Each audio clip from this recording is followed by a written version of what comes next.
Social মিডিয়াতে মামুন লায়লাকে চেনে না এমন কোনো মানুষ নাই।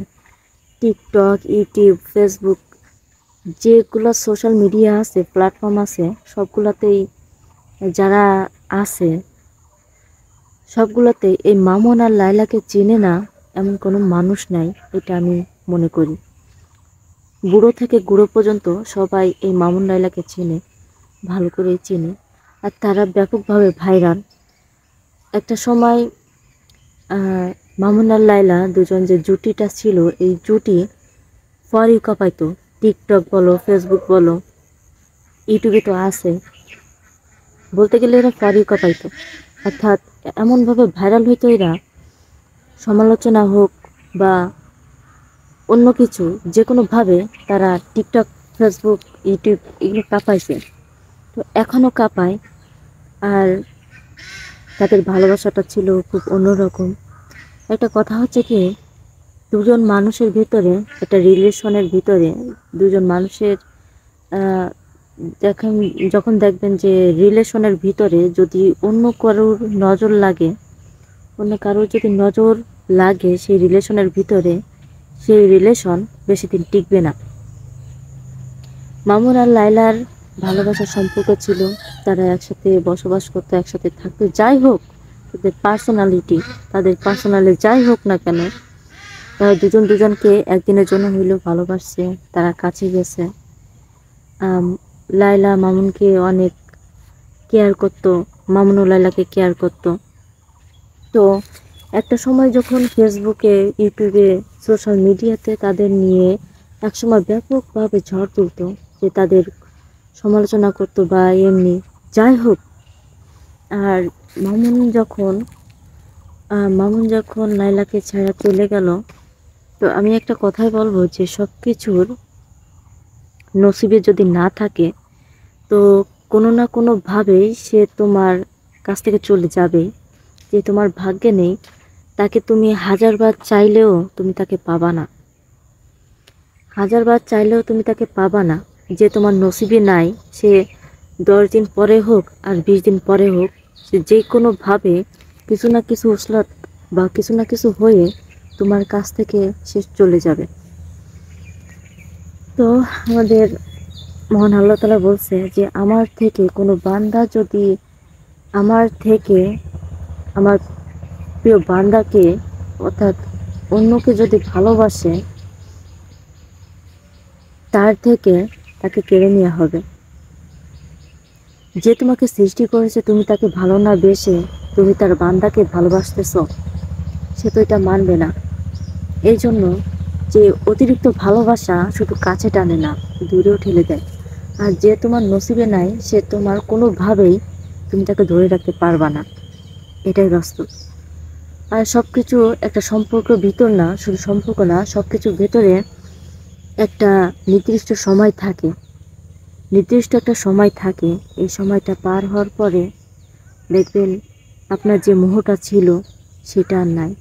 আপনার যে ভালোবাসাটা ছিল, আস্তে আস্তে করে এটা কমতে কমতে এমন একটা পর্যায়ে চলে আসবে, আপনার তাকে তেমন একটা মনে পড়বে না।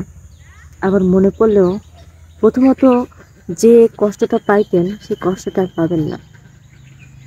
আমাদের এই লায়লা আপু বা লায়লা আন্টি, যাই হোক, এই যে লায়লা যে মেয়েটা, সে তো একটা রক্ত মাংস মানুষ। সে যত ভাইরাল হোক, সে যতই যা কিছু হোক, সে একজন মানুষ। তার তার একটা প্রাণ আছে, তার একটা মন আছে। মানুষ শুধু বলে যে এটা ওইটা, যে তার বয়স বেশি, তার বয়স কম, কীভাবে কি হয়েছে, উল্টোপাল্টা কথাবার্তা বলে। কিন্তু নিজেদের দিকে একবার তাকায় দেখে না যে তারা কি বলে আর কি করে। একটা কথা হচ্ছে, একটা সম্পর্কের ভিতর, সে বন্ধুত্ব হোক বা ভালোবাসা হোক, একটা সম্পর্কের ভিতরে যদি তৃতীয় ব্যক্তি চলে আসে, একটা সম্পর্কের ভিতরে যদি তৃতীয় ব্যক্তি চলে আসে, তখন এই সম্পর্কটা থাকে, কখন টেকে না, যখন এই তৃতীয় ব্যক্তিকে যখন বেশি প্রাধান্য দেওয়া হয়, বেশি গুরুত্ব দেওয়া হয়, তখন এই সম্পর্কটা টেকে না। তো এই লায়লা আর মামুনের গল্প আমরা কম হোক বেশি হোক অনেকে জানি, কম হোক আর বেশি হোক এই লায়লার মামুনের গল্পটা আমরা দেখেছি, জানছি। তো একমতে হচ্ছে লায়লা যে মামুনের যে স্টেপটা নিয়েছিল, যে পদক্ষেপটা নিয়েছিল, একটা কথা বলবো যে লায়লা মামুনের দিকে যে স্টেপ বা যে পদক্ষেপটা নিয়েছিল, আমি বলবো এটা ঠিকই করছে। কারণ হচ্ছে প্রতিটা মানুষ তার প্রিয় মানুষকে ধরে রাখার জন্য অনেক নিচু নামতে পারে। তার প্রিয় মানুষটাকে কাছে পাওয়ার জন্য বা ধরে রাখার জন্য সে সব কিছু করতে পারে। শুধু একটাই ভয়, তার প্রিয় মানুষটাকে যেন সে না হারায়। কিন্তু যে আমরা পদক্ষেপটা নিই, যেটা আমরা করি, সেটা হয়ে যায় বিপরীত। কারণ তুমি একটা করতে যাবে, হয়ে যাবে আরেকটা। তুমি তাকে কাছে পাওয়ার জন্য তোমার মতো করে তুমি চেষ্টা করে যাচ্ছ, কিন্তু এর বিপরীতটা হচ্ছে তার ভিতরে একটা ঘৃণা তৈরি হচ্ছে। যদি তার ভিতরে যে এটা আসতেছে না যে তুমি তাকে কতটা ভালোবাসো, তুমি তাকে কতটা চাও, তোমার সেই আগের দিনগুলা এগুলা আর মনে আসবে না, তোমার ভালো দিকটা তার মনে আসবে না, তুমি তার জন্য কি করছো কি করো নাই, সবকিছু তার চোখের সামনে তার মনের ভিতরে খারাপ দিকটা ভেসে উঠবে। খারাপ যে খারাপ দিকটা ছিল সবকিছু ভেসে উঠবে। যখন তুমি তার কাছে থাকবা তখন কিন্তু এই খারাপ দিকটা তার কাছে মধুর মতো মনে হবে। যদি তোমার কোনো খারাপ দেখে বা যেটা তার পছন্দ না, তারপর সে সহ্য করতেছে, কারণ সে তোমাকে ভালোবাসে। তখন তোমার প্রতি মোহ ছিল, একটা মায়া ছিল, একটা ভালোবাসা ছিল, একটা টান ছিল। কিন্তু এই যে বললাম না, সবার মাঝে একটা সময় থাকে, সবকিছুর একটা সময় থাকে, নির্দিষ্ট সময় থাকে।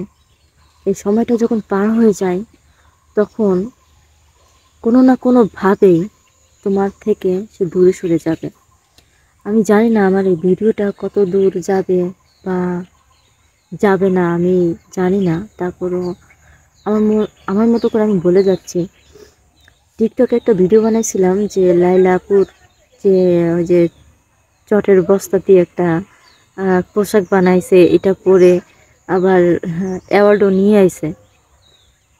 বস্তা দিয়ে একটা পোশাক বানাইছে, পোশাকটা পরে আবার অ্যাওয়ার্ডটা নিয়ে আইছে।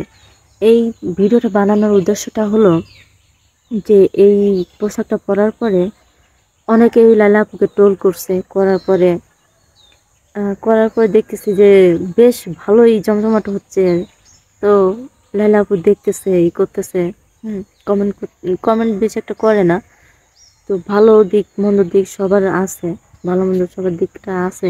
তো ভাবলাম যদি দেখা যাক, ভাইরাল হয়ে যদি লায়লা আপুটা দেখে, হয়তো আমাদের কমেন্ট করতে পারে বা আমার একটু নক করতে পারে, এই জন্য আমি দিছিলাম। কিন্তু আজকে দেখলাম যে লায়লা আপু আমার ভিডিওটা রিপোস্ট করছে, যে আমি খুশি হয়েছি, তার কাজ পর্যন্ত আমার ভিডিওটা পৌঁছে গেছে। তো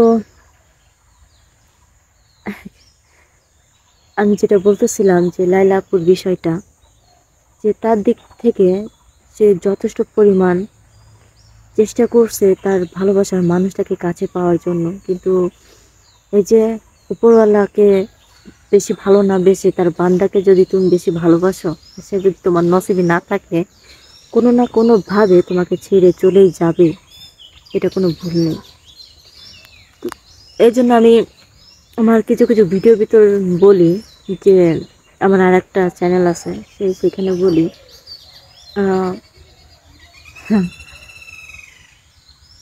যে তোমার কপালে নাই, কান্নাকাটি করো, দাপাদাপি করো, লাফালাফি করো, সে তোমাকে ছেড়ে চলে যাবেই। সব কিছুর একটা নির্দিষ্ট সময় থাকে। তো বন্ধুরা, ভালো থেকো, সুস্থ থেকো। আল্লাহ হাফেজ। কিছু বলার মতো পাচ্ছি না খুঁজে।